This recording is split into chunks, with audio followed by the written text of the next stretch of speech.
ದೇವೇಗೌಡರು. ಮಾನ್ಯ ಸಭಾಪತಿಗಳೇ, ಬೆಳಿಗ್ಗೆ ನಾನು ಬಹಳ ಖುಷಿಯಾದೆ.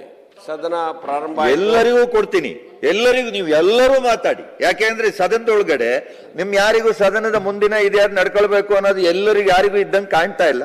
ಮಾತನಾಡಿ, ಇಲ್ಲಿ ಕೂತಿರೋದು ನಾವು, ಅದಕ್ಕೆ ನೀವು ಮಾತನಾಡೋದಕ್ಕೆ ಎಲ್ರಿಗೂ ಅವಕಾಶ ಕೊಡ್ತೀವಿ, ಮಾತಾಡಿ. ಸದನ ಬೆಳಗ್ಗೆ ಬಹಳ ತಿಳಿಯಿಂದ ಪ್ರಾರಂಭ ಆಯಿತು. ಪ್ರಾರಂಭ ಆದಾಗ ನಾವು ಖುಷಿಯಾದ್ವಿ, ಹೇಗೋ ತಿಳಿ ಆಯಿತು, ಪ್ರಾರಂಭ ಆಯಿತು ಅಂತ. ಮಧ್ಯದಲ್ಲಿ ಈ ರೀತಿ ವಿಚಾರ ಬಂತು. ಈಗ ಅನೇಕ ಜನ ಮಾತಾಡಿದರು. ಈಗ ಈ ಮಧ್ಯೆ ನಜೀರ್ ಅಹಮದ್ ಸಾಹೇಬರು ಸದನದಲ್ಲಿ ನಾನು ಹೇಳಿರ್ತಕ್ಕಂಥ ವಿಚಾರನೂ ವಾಪಸ್ ಪಡ್ಕೊತೀನಿ, ಹಿಂಗೆ ಆದರೆ ಅವರು ಕ್ಷಮೆ ಕೇಳಿ. ಇಲ್ಲಿ ರೆಸಿಪ್ರೋಕಲ್ ಅಲ್ಲ ಇದು.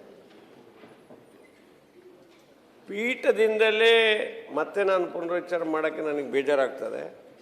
ಆದರೂ ಹೇಳ್ಬೇಕು, ಪೀಠದಿಂದಲೇ ಹೇಳಿರ್ತಕ್ಕಂಥ ವಿಚಾರ ನೀವು ಪದೇ ಪದೇ ಈ ವಿಚಾರವನ್ನು ಮಾತಾಡಿದ್ದೀರಿ, ಅದನ್ನು ವಾಪಸ್ ಪಡೀಬೇಕು, ಜೊತೆ ಕ್ಷಮೆ ಕೇಳಬೇಕು ಅಂತ ಪೀಠದಿಂದ ಹೇಳಿದ್ದಕ್ಕೋಸ್ಕರ ಮತ್ತು ಇಲ್ಲಿರ್ತಕ್ಕಂಥ ಎಲ್ಲ ಸದನದ ಸದಸ್ಯರ ಅಭಿಪ್ರಾಯ ಅಂತೇಳಿ ಪೀಠದಿಂದ ಹೇಳಿದ್ರಿಂದ ಮಾನ್ಯ ಹಿರಿಯ ಸದಸ್ಯರಾಗಿರ್ತಕ್ಕಂಥ ನಜೀರ್ ಸಾಹೇಬ್ರವರು ವಿಷಾದ ವ್ಯಕ್ತಪಡಿಸಿದರು.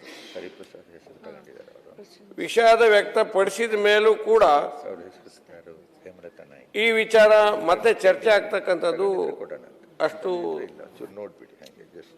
ಸದನದ ಗೌರವದ ದೃಷ್ಟಿಯಿಂದ ಅಷ್ಟೊಂದು ಒಳ್ಳೆಯ ವಿಚಾರ ಅಲ್ಲ ಅನ್ನೋ ವಿಚಾರನ ನನ್ನ ಸ್ವಂತ ಅಭಿಪ್ರಾಯ, ನನ್ನ ಅಭಿಪ್ರಾಯ. ಈಗ ಇದರಲ್ಲಿ ಮಾನ್ಯ ನಮ್ಮ ಸದಸ್ಯರು ಅವರೇನು ಹೋದ್ರಲ್ಲ, 306 ಬಗ್ಗೆ ವಿಚಾರ ಹೇಳಿದರು. HK ಪಾಟೀಲರು ಕೂಡ ಪುಸ್ತಕ ತೆಗೆದು ಸುದೀರ್ಘವಾಗಿ ನೋಡಿದರು. ತಾವು ಕೂಡ ನಮ್ಮ ಸಭಾಪತಿಯವರ ಚೇಂಬರ್ನಲ್ಲಿ ಕೂತಿದ್ದಾಗ ಎಲ್ಲಿಯಾದರೂ ಇದು ಅಸಂವಿಧಾನಿಕ ಪದ ಹೌದಾ ಅನ್ನೋ ವಿಚಾರದಲ್ಲಿ ತಾವು ಕೂಡ ನೋಡಿದ್ರಿ. ಎಲ್ಲಿಯೂ ಕೂಡ ಅಸಂವಿಧಾನ ವಿಚಾರದಲ್ಲಿ ಎಲ್ಲಿಯೂ ಕೂಡ ಬರಲಿಲ್ಲ, ಆಗಲಿಲ್ಲ. ಅಲ್ಲಿ 306ನಲ್ಲಿ ಅನೇಕ ಒಂದು 7-8 ವಿಚಾರಗಳನ್ನು ಹೇಳಿದ್ದಾರೆ. ಆ ಹೇಳಿರ್ತಕ್ಕಂಥ ವಿಚಾರದಲ್ಲಿ ಅವರು ನಮ್ಮ ಸದಸ್ಯರು 306 ವಿಚಾರ ಚರ್ಚೆ ಮಾಡಿದರು. 306ರಲ್ಲಿ ಎಲ್ಲೂ ಕೂಡ ಇಲ್ಲ, ಎಲ್ಲೂ ಕೂಡ ಇಲ್ಲ. ರಾಷ್ಟ್ರ ವಿರೋಧಿ, ರಾಷ್ಟ್ರ ಇದ್ರ ಬಗ್ಗೆ ಬೇರೆ ಬೇರೆ ವಿಚಾರಗಳಲ್ಲಿ ಬಂದಿದೆ. ಅಲ್ಲಿ CT ರವಿ ಹೇಳಿರ್ತಕ್ಕಂಥ ಪದಗಳಲ್ಲಿ ಎಲ್ಲೂ ಕೂಡ ಅಲ್ಲಿ 306ರಲ್ಲೆಲ್ಲ ಇದೆ ನೋಡಿ. 306ರಲ್ಲಿ ನಾನು ಅವರು CT ರವಿ ಮಾತಾಡ್ತೀನಿ ಅಂತ ಹೇಳಿದರು, ಮಾತಾಡಲಿ. ಅದರಲ್ಲಿ 306ರಲ್ಲಿ ಸದಸ್ಯೊಬ್ಬರ ಮೇಲೆ ವೈಯಕ್ತಿಕ ದೋಷಾರೋಪಣೆ ಮಾಡತಕ್ಕದ್ದಲ್ಲ ಅನ್ನೋ ಬಂದಿದೆ ಅನ್ನೋದು ವಿಚಾರ ಅಲ್ಲಿ ಪ್ರಸ್ತಾಪ ಮಾಡಿದರು. ಇಲ್ಲಿ ಯಾರನ್ನು ಹೆಸರಿಟ್ಟು ಕೂಡ ಹೇಳಿಲ್ಲ, ಎಲ್ಲೂ ಕೂಡ ಹೇಳಿಲ್ಲ.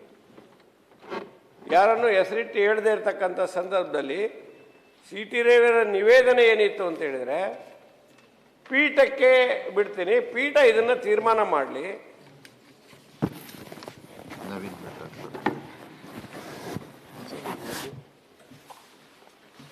ಪೀಠಕ್ಕೆ ಬಿಡ್ತೀನಿ, ಪೀಠ ನಿರ್ಣಯ ಮಾಡಲಿ. ನಾನು ಯಾರನ್ನು ಉದ್ದೇಶಿಸಿ ಹೆಸರಿಟ್ಟು ನಾನು ಹೇಳಿರ್ತಕ್ಕಂಥದ್ದಲ್ಲ. ಅದು ಯಾರು ಹೇಳಿದ್ದಾರೆ, ಹೆಂಗೆ ಹೇಳಿದ್ದಾರೆ ಅನ್ನೋ ವಿಚಾರನ ಪೀಠ ಅದನ್ನು ನೋಡಿ ಹೇಳಲಿ. ನಾನು ಮತ್ತು ಆತ್ಮಸಾಕ್ಷಿ ಅಂತಲೂ ಕೇಳಿರಿ.